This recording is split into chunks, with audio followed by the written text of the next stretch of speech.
Hello students, मैं हूं नसीमा खातून और आप लोग का स्वागत है मेरे चैनल लर्न विद नसीमा पर। आज मैं आप लोग के लिए लेकर आई हूँ class 12th political science second book का चैप्टर 3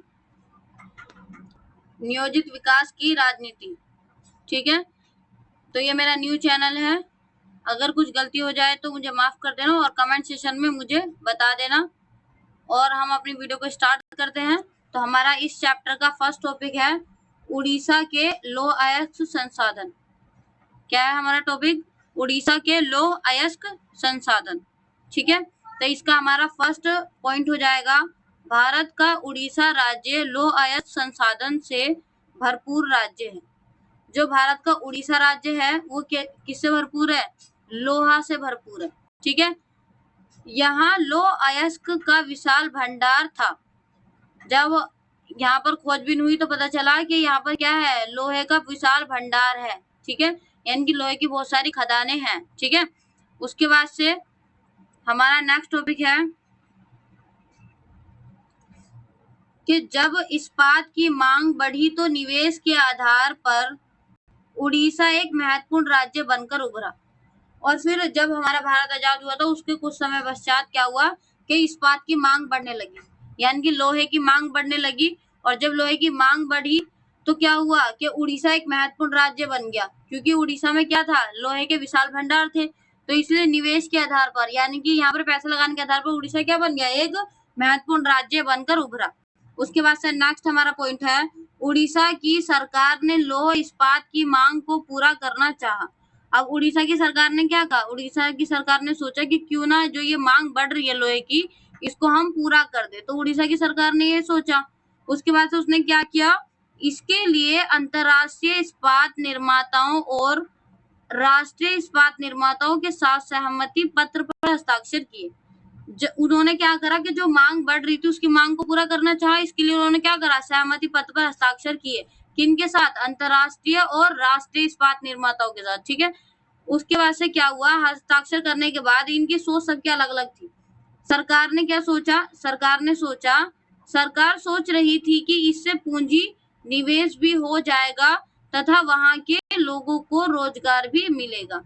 सरकार ने तो सहमति पत्र पर इसलिए हस्ताक्षर किए ताकि क्या हो कि उड़ीसा राज्य जो है वो बहुत गरीब राज्य है। ठीक है, तो वहां पर पूंजी निवेश हो जाएगा, मतलब वहां पर उद्योग धंधे खुल जाएंगे, फैक्ट्रियां वगैरह लग जाएगी, तो क्या होगा? उसकी थोड़ी जीडीपी बढ़ जाएगी, जो उसकी अर्थव्यवस्था थोड़ी अच्छी हो जाएगी। ठीक है, और साथ साथ ये भी सोचा कि वहां के लोगों को रोजगार मिलेगा। अगर वहां पर कोई भी फैक्ट्री खुलती है, कोई भी उद्योग लगता है, तो वहीं के लोग काम करेंगे, तो फिर जॉब किनको मिलेगी? वहीं के लोगों को मिलेगी, तो वहां के लोगों को रोजगार मिल जाएगा। सरकार ने ये सोचकर क्या करा कि जो सहमति पत्र था उस पर हस्ताक्षर कर दिए।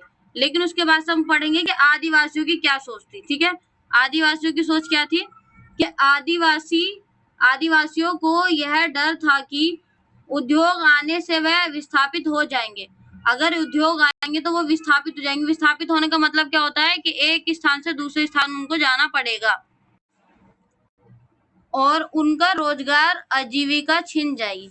विस्थापित तो होंगे, साथ में उनका रोजगार भी छिन जाएगा, उनका काम भी छिन जाएगा और उनकी आजीविका भी छिन जाएगी, जो उनका लाइफ स्टाइल, उनकी संस्कृति भी छिन जाएगी। ठीक है, आदिवासी कहाँ रहता है? जंगलों में रहते हैं, तो उनका एक लाइफ स्टाइल अलग है, उनकी आजीविका क्या है? अलग है। वो पेड़ पौधे पर निर्भर है, जंगलों में निर्भर है ना, तो उनका रोजगार भी छिन जाएगा, उनकी आजीविका भी छिन जाएगी और साथ साथ वो विस्थापित हो जाएंगे, यानी कि उनको एक स्थान से दूसरे स्थान पर जाना पड़ेगा। ठीक है, उसके बाद से अब ये तो सरकार की सोच थी, उसके बाद से आदिवासियों की सोच थी। अब पर्यावरणविद की क्या सोच थी, यानी कि पर्यावरणवादी क्या सोचते थे इसको?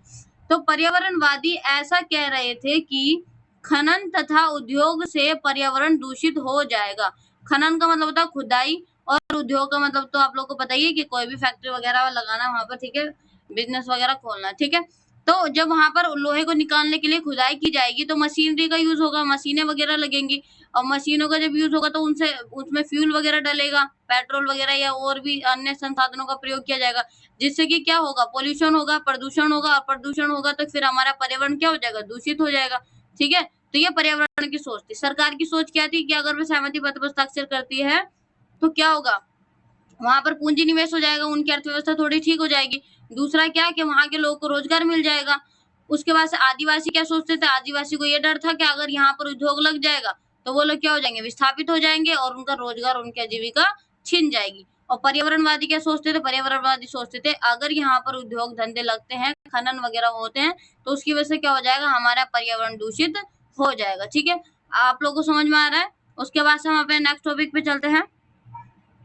नेक्स्ट टॉपिक है हमारा उद्योग को लेकर राजनीतिक टकराव। अब जब ये सब कुछ हुआ तो अब उद्योग को लेकर आपस में राजनीतिक टकराव होने लगी, लोग बहस करने लगे। तो लोगों ने कुछ सुझाव दिए कि क्या क्या करना चाहिए, अगर सरकार कोई फैसला ले रही है तो उसको क्या करना चाहिए। ठीक है, तो पहला हमारा पॉइंट हो जाएगा, कोई भी फैसला लेने से पहले विशेषज्ञों की सलाह जरूरी है। ठीक है, अगर सरकार कोई भी फैसला ले तो उससे पहले किससे पूछे, विशेषज्ञों से, यानी कि स्पेशलिस्ट से पूछ ले। उसके बाद से दूसरा पॉइंट हमारा अर्थशास्त्री पर्यावरणविद की सलाह भी ले। अगर कोई भी फैसला ले तो अर्थशास्त्री से पूछे और या फिर पर्यावरणवादियों से पूछे। पर्यावरणवादी मतलब जिनको पर्यावरण की नॉलेज है, उनको पर्यावरण के बारे में ज्ञान है। अर्थशास्त्री मतलब जिनको इकोनॉमी के बारे में, अर्थव्यवस्था के बारे में, इन सब चीजों के बारे में ज्ञान है। ठीक है, मतलब कि सरकार कोई भी फैसले ले या तो उस विषय से रिलेटेड कोई भी स्पेशलिस्ट है, विशेषज्ञ है, उससे पूछ ले, या फिर अर्थशास्त्री से और पर्यावरणविद से सलाह ले ले। ठीक है, उसके बाद से तीसरा हमारा पॉइंट हो जाएगा कि जनता से भी पूछा जाए। और लास्ट में क्या हो कि जनता से भी पूछा जाए कि जनता क्या चाहती है, क्योंकि भाई वहां पर वो लोग रहते हैं, उनकी वहां से यादें जुड़ी होती है, उनकी संस्कृति होती है, वो एक दूसरे कनेक्ट होता है, उनका घर बार होता है। तो अगर ऐसे उद्योग धंधे लगते हैं तो उनको अचानक से क्या होना पड़ता है, विस्थापित होना पड़ता है। ठीक है, तो जनता से भी पूछा जाए कि जनता की उसमें क्या राय है। उसके बाद से अंतिम फैसला राजनीतिज्ञों का हो। ठीक है, ये बात की गई कि कोई भी फैसला लेने से पहले विशेषज्ञों से पूछा जाए, उसके बाद से फिर अर्थशास्त्री पर्यावरण की सलाह ली जाए, उसके बाद से जनता से पूछा जाए, और लास्ट में फैसला कौन लेगा, लास्ट में फैसला लेंगे राजनीतिज्ञ। ठीक है, यानी कि जो राजनीति में लोग हैं, जो हमारी सरकार है, लास्ट फैसला वही ले, लेकिन वो ये फैसला लेने से पहले ये सारी चीजें स्टेप बाय स्टेप कर ले। ठीक है, उसके बाद से हम अपने नेक्स्ट टॉपिक पे चलते हैं। नेक्स्ट टॉपिक है हमारा पोस्को प्लांट पर ग्रामीण लोगों का विरोध प्रदर्शन। जो पोस्को प्लांट भारत में आया उस पे ग्रामीण लोगों का क्या प्रदर्शन था, क्यों उन्होंने विरोध किया, ये। ठीक है, तो इसका हमारा फर्स्ट पॉइंट हो जाएगा, भुवनेश्वर के जगत सिंह जिले में कोरियाई कंपनी पोस्को इंडिया इस्पात संयंत्र का विरोध किया। भुवनेश्वर जिले में क्या हुआ, भुवनेश्वर के जगत सिंह जिले में क्या हुआ, एक कोरियाई कंपनी आई जिसका क्या नाम था, पोस्को इंडिया इस्पात संयंत्र। ठीक है, क्या नाम था, पोस्को इंडिया इस्पात संयंत्र। कहाँ की कंपनी थी, कोरियाई कंपनी थी। कहाँ की कंपनी थी, कोरियाई कंपनी थी। कहाँ पर लगी थी, जगत सिंह जिले में। कहाँ के, भुवनेश्वर के।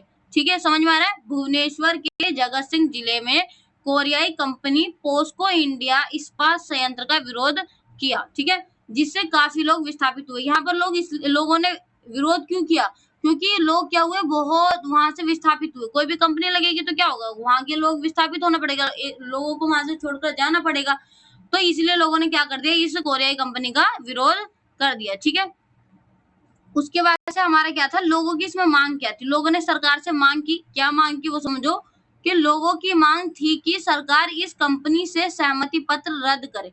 सरकार ने जो इस कंपनी के साथ सहमति पत्र किया है ना, कि हाँ आप आइए हमारे राज्य में और आके अपने उद्योग धंधे लगाइए, अपनी इस्पात कंपनियों को लगाइए, तो जनता ने मांग करी कि इस सहमति पत्र को आप क्या कर दो, रद्द कर दो। हमें कोई भी कंपनी भारत के अंदर नहीं चाहिए, क्योंकि उसकी वजह से हमारा रोजगार छिन जा रहा है, हम विस्थापित हो जा रहे हैं, हमारी आजीविका छिन जा रही है। ठीक है, समझ में आ रहा है। उसके बाद से हमें चलते हैं नेक्स्ट टॉपिक पे। नेक्स्ट टॉपिक है हमारा विकास, जो कि आप इस चैप्टर से कोई भी क्वेश्चन आएगा तो आप उसमें भूमिका में विकास की डेफिनेशन लिख सकते हैं। ठीक है, तो हमारा जो नेक्स्ट टॉपिक है वो है विकास। तो विकास का अर्थ क्या होता है वो समझ लो।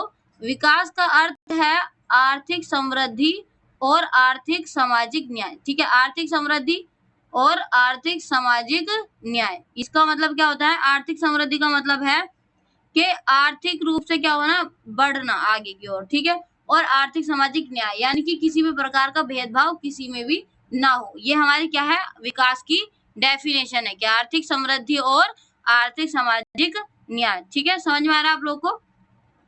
उसके बाद से हमारा इसमें जो टॉपिक है वो क्या है, कि विकास का अर्थ सबके लिए अलग अलग है। ठीक है, विकास का अर्थ क्या होता है, सबके लिए अलग अलग होता है। किसी के लिए विकास का मतलब होता है वो घर ले ले, किसी के लिए विकास का अर्थ होता है गाड़ी ले ले, किसी का विकास का अर्थ मतलब सबके लिए विकास का अर्थ क्या होता है, अलग अलग होता है। ठीक है, सब सोचते हैं कि सबको अलग अलग चॉइस होती है, तो सबके लिए क्या है, विकास का अर्थ क्या है, अलग अलग है। जैसे कि इसमें एग्जाम्पल भी मैंने दिया आप लोग को। एग्जाम्पल क्या है, इस्पात संयंत्र स्थापित करने वाले के लिए इस्पात संयंत्र लगाने पर लाभ था। जो अभी हमने पढ़ा कि उड़ीसा में इस्पात संयंत्र लग रहे थे, तो उससे क्या था कि जो वो फैक्ट्री लगा रहा है उस व्यक्ति का तो उसमें लाभ है, कुछ ना कुछ फायदा, तभी वो फैक्ट्री लगा रहा है। ठीक है, लेकिन इसमें क्या है, दूसरी तरफ आदिवासी को इस्पात संयंत्र से नुकसान था। ठीक है, दूसरी तरफ क्या था, आदिवासियों को नुकसान था। कैसे नुकसान था, क्योंकि वहां पर उन लोगों को क्या होना पड़ रहा था, विस्थापित होना पड़ रहा था, उनका रोजगार छीन रहा था। ठीक है, तो समझ में आ रहा है आप लोगों को कि विकास का अर्थ क्या, सबके लिए अलग अलग है। कोई किसी फैक्ट्री को लगा रहा है तो उसको उसमें फायदा है, लेकिन जिन लोगों को हटाकर वो फैक्ट्री वहां पर लग रही है उन लोगों को तो नुकसान हो रहा है ना। ठीक है, ठीक है, उसके बाद से नेक्स्ट जो हमारा पॉइंट है वो क्या है, आजादी के नेक्स्ट पॉइंट हमारा क्या है, आजादी के बाद विकास को लेकर बहुत बहस व चर्चाएं हुई। ठीक है, समझ में आ रहा है आप लोग को कि विकास का अर्थ सबके लिए अलग अलग है। तो जब हम भारत आजाद हुआ तो विकास को लेकर बहुत चर्चाएं हुई, बहुत बहस हुई, लोगों ने आपस में बैठ बैठ के घंटों घंटों की बहस करी, चर्चाएं करी, क्योंकि विकास का अर्थ सबके लिए अलग अलग था। अमीर व्यक्ति के लिए विकास का अर्थ अलग था, गरीब व्यक्ति के लिए विकास का अर्थ अलग था। ठीक है, महिला के लिए विकास का अर्थ अलग था, पुरुष के लिए विकास का अर्थ अलग था। ठीक है, समझ में आ रहा है। उसके बाद से हम नेक्स्ट पे चलते हैं। नेक्स्ट है हमारा कि उस समय विकास का अर्थ था कि अधिक से अधिक आधुनिक होना। ठीक है, क्या होना, आधुनिक होना। आधुनिक मतलब मॉडर्न होना। ठीक है, समझ में आ रहा है आप लोग को, अधिक से अधिक क्या होना, आधुनिक होना। आधुनिक होने का मतलब क्या है, आधुनिक होने का मतलब है कि औद्योगिक व पश्चिमी देशों की तरह होना। कैसा होना, यानी कि ज्यादा से ज्यादा यहाँ पर फैक्ट्रियां लगी हो, बिजनेस हो, बिजनेसमैन हो, और पश्चिमी देशों की तरह हो, जैसे कि पश्चिमी देश है वैसे होना। ठीक है, समझ में आ रहा है। उस समय विकास का अर्थ हमारे लिए क्या था, आधुनिक होना, और आधुनिक होने का मतलब क्या है, औद्योगिक व पश्चिमी देशों की तरह होना। समझ में आ गया आप लोगों को। उसके बाद से हमारा जो नेक्स्ट टॉपिक है, नेक्स्ट टॉपिक है हमारा आजाद भारत के सामने विकास के दो मॉडल थे। कितने मॉडल थे, दो मॉडल। कौन कौन से, पहला हमारा पूंजीवादी मॉडल, दूसरा हमारा समाजवादी मॉडल। ठीक है, जब हमारा भारत आजाद हुआ तो हमारे पास दो विचारधारा थी या दो मॉडल थे। कौन कौन से, पूंजीवादी मॉडल, दूसरा समाजवादी मॉडल। ठीक है, समझ में आ रहा है आप लोगों को। अब अगर भारत पूंजीवादी मॉडल को अपना लेता तो समाजवादी मॉडल को जो मानने वाले लोग थे वो नाराज हो जाते, और अगर समाजवादी को अपना लेता तो पूंजीवादी को मानने वाले जो लोग थे वो नाराज हो जाते। ठीक है, क्योंकि ये दोनों अलग अलग विचारधारा है और दोनों को मानने वाले भारत में रहते थे। पूंजीवादी में क्या होता है, अगर आप लोग को पता होगा, पूंजीवादी का मतलब होता है जहां पर सरकार ज्यादा देख रेख नहीं करती है, मतलब सरकार के अंडर में कुछ नहीं होता, सरकार का काम होता है बस सुरक्षा प्रदान करना, कानून बनाना। ठीक है, और समाजवादी में क्या होता है, सब कुछ सरकार के हाथ में होता है, सारी चीजें सरकार करती है, इक्वलिटी होती है यहाँ पर। ठीक है, तो बहुत सारे लोग समाजवादी मॉडल को आदर्श मानते थे, बहुत सारे लोग पूंजीवादी मॉडल को आदर्श मानते थे। ठीक है, तो अब भारत दोनों में से किसी एक को अपना नहीं सकती थी। भारत ने क्या किया, भारत ने दोनों मॉडल से कुछ महत्वपूर्ण चीजों को लिया और एक नई व्यवस्था को अपनाया जिसे मिश्रित अर्थव्यवस्था कहा जाता है। ठीक है, भारत ने क्या किया, दोनों में से कुछ महत्वपूर्ण चीजें ले ली, ताकि ना तो पूंजीवादी मॉडल के जो लोग है वो नाराज हो और ना ही समाजवादी मॉडल के लोग नाराज हो। ठीक है, समझ में आ रहा है आप लोग को। दोनों मॉडल की जो महत्वपूर्ण महत्वपूर्ण चीजें थी वो ले ली और एक नई अर्थव्यवस्था बना दी, जिसको कि किस नाम से जानते हैं हम, मिश्रित अर्थव्यवस्था के नाम से जानते हैं, जो कि किसने अपनाई है, भारत ने अपनाई है। ठीक है, समझ में आ रहा है। उसके बाद हम अपने नेक्स्ट पे चलते हैं। नेक्स्ट है हमारा योजना आयोग से नीति आयोग। ठीक है, यानी कि योजना आयोग से नीति आयोग कैसे बना, योजना आयोग क्या था, नीति आयोग क्या था। ठीक है, ये नीति आयोग क्या है ये हम इस टॉपिक में पढ़ेंगे। ठीक है, तो योजना आयोग, योजना आयोग यानी कि इसमें थोड़ी वीडियो क्लियर नहीं आ रही बेटा, लेकिन आप लोग पढ़ लेना, मेरा न्यू चैनल है, अभी थोड़ा मतलब दिक्कत हो रही है, मैं देखूंगी कैसे और अच्छे से अच्छे वीडियो बना पाऊँ। ठीक है, तो मैं कोशिश करूंगी आप लोग के लिए और मेहनत करूँ, अच्छे से वीडियो लाऊं। थोड़ी पीडीएफ थोड़ी अच्छी नहीं है। ठीक है, तो हम अपने योजना आयोग पे चलते हैं। योजना आयोग, तो योजना आयोग की स्थापना कब हुई, तो स्थापना हुई मार्च 1950 में। कब हुई, मार्च 1950 में। आपको इसी वीडियो से याद करके जाना है। ठीक है, योजना आयोग की स्थापना कब हुई? मार्च 1950 में। इसका अध्यक्ष कौन होता है? इसका अध्यक्ष होता है प्रधानमंत्री। कौन होता है? प्रधानमंत्री। योजना आयोग का अध्यक्ष कौन होता है? प्रधानमंत्री। तो यहीं से क्वेश्चन पूछ लो आप लोगों से, क्या अब वर्तमान में कौन है योजना आयोग के अध्यक्ष? हमारे देश के प्रधानमंत्री कौन है? नरेंद्र मोदी जी। ठीक है, तो कौन है हमारे वर्तमान में योजना आयोग के अध्यक्ष? नरेंद्र मोदी जी। ठीक है, समझ में आ रहा है आप लोग को? उसके बाद से अब हम पढ़ते हैं योजना आयोग के कार्य क्या है। तो कार्य क्या है? पंचवर्षीय योजना बनाना। क्या कार्य है इसका? पंचवर्षीय योजना बनाना, यानी कि जो हमारी सरकार 5 सालों के लिए चुनी जाती है उनके प्लानिंग वगैरह बना के देना। ठीक है, योजना आयोग पंचवर्षीय योजना को बनाना। ठीक है, उसके बाद से हमारा इसमें है कि मंत्रिमंडल की मंजूरी के बाद इसकी सिफारिशें लागू होती हैं। ठीक है, मंत्रिमंडल जब मंजूरी दे देता है उसके बाद से जो भी योजना आयोग की सिफारिशें होती हैं उनको लागू कर दिया जाता है। ठीक है, मतलब कि योजना आयोग की सिफारिशों को लागू करने के लिए किसकी मंजूरी की जरूरत पड़ती है? मंत्रिमंडल की मंजूरी की जरूरत पड़ती है। समझ में आ गया योजना आयोग क्या है? योजना आयोग की स्थापना मार्च 1950 में हुई। इसका अध्यक्ष कौन है? प्रधानमंत्री। कार्य क्या है इसका? पंचवर्षीय योजना बनाना।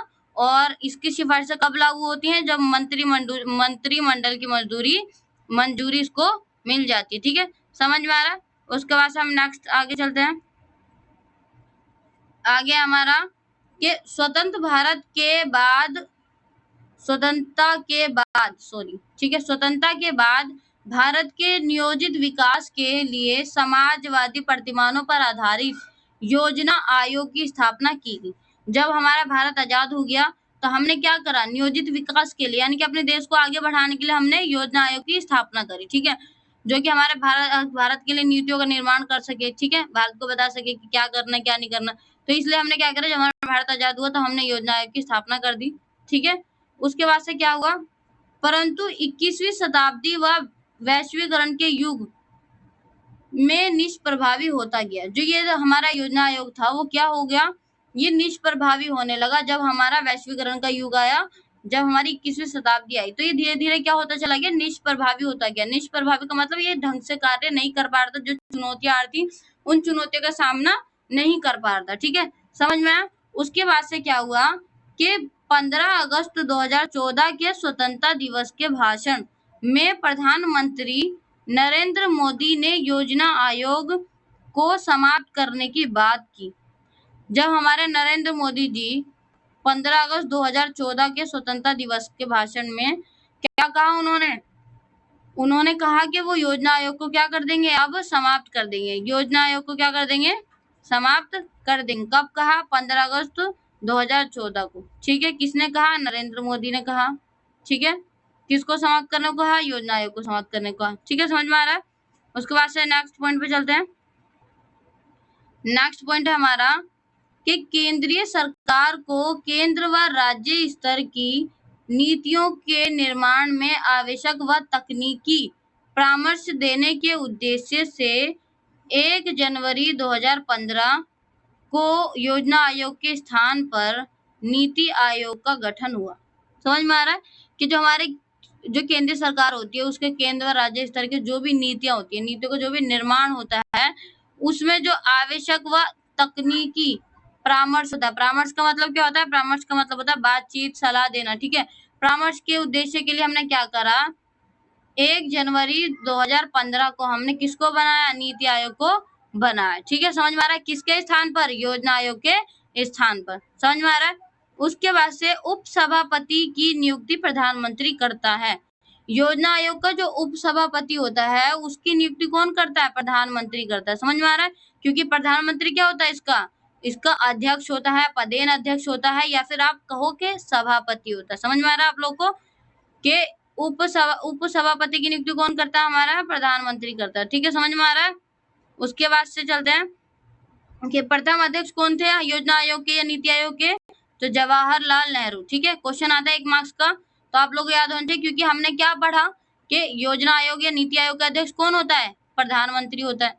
तो पहले हमारे प्रधानमंत्री कौन थे? जवाहरलाल नेहरू थे। तो योजना आयोग के अध्यक्ष कौन हो गए? जवाहरलाल नेहरू हो गए। उसके बाद से हमारा यहाँ पर चलता है कि वर्तमान अध्यक्ष कौन है? वर्तमान में कौन है इसके अध्यक्ष? नीति आयोग के अध्यक्ष कौन है? तो हमारे वर्तमान प्रधानमंत्री कौन है? नरेंद्र मोदी जी। ठीक है, समझ में आ रहा है आप लोग को? उसके बाद से हमारा नेक्स्ट चलता है इस पे कि प्रथम उपाध्यक्ष कौन थे? अब हमने अध्यक्ष पढ़ लिया तो उपाध्यक्ष पढ़ेंगे, यानी कि उपसभापति। ठीक है, समझ में आ रहा है? तो उपाध्यक्ष कौन थे पहले? तो पहले उपाध्यक्ष थे बेटा अरविंद पनगड़िया। कौन थे? अरविंद पनगड़िया। समझ में आ रहा है आप लोग को? पहले उपाध्यक्ष थे अरविंद पनगड़िया। उसके बाद से हमारे वर्तमान उपाध्यक्ष कौन है? तो वर्तमान उपाध्यक्ष है डॉक्टर राजीव कुमार। कौन है?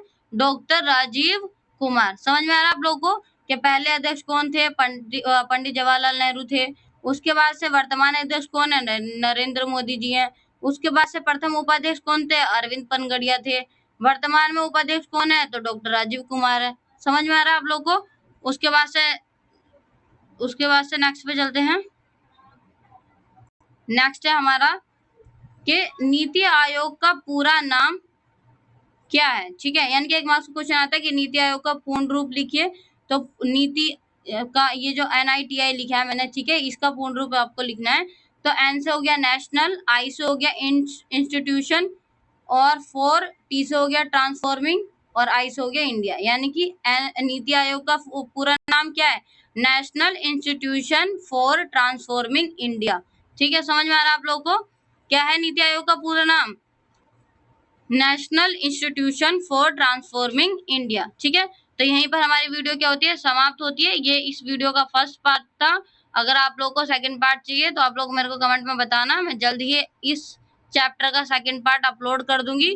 Thanks for watching my video. अगर आप लोगों को मेरी वीडियो अच्छी लगी हो तो मेरे चैनल को सब्सक्राइब करें, लाइक करें एंड कमेंट्स करें। Thanks for watching my channel learn with Naseema.